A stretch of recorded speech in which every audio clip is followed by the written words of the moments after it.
आशा लनाया, बेटा सहरी का वक्त हो गया है।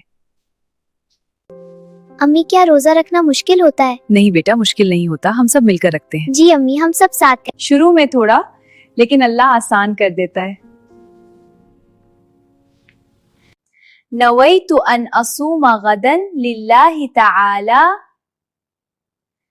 बच्चों अब हम नमाज के लिए तैयार हैं। दुआ के लिए हाथ उठाएं। अल्लाहु अकबर, सुब्हानक अल्लाहुम्मा व बिहम्दिक। बच्चों नियत करते वक्त दिल में कहो कि मैं नमाज पढ़ रही हूँ। फिर सजदा करो और कहो सुबहान रब्बिल आला। नमाज जन्नत की चाबी है। अम्मी सब इतनी देर नमाज क्यों पढ़ते हैं? बेटा ये सब्र और मोहब्बत की अलामत है। ये तरावी है बेटा, रमजान में कुरान सुनने और अल्लाह के करीब होने का खास वक्त।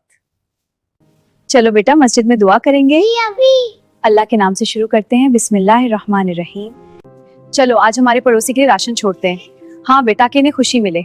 ये रख दो चुपके से। अम्मी हमने अपना नाम क्यों नहीं बताया? क्योंकि सबसे खूबसूरत नेकी वो है जो सिर्फ अल्लाह के लिए हो, बल्कि सब्र, नमाज, कुरान और नेकी सिखाता है।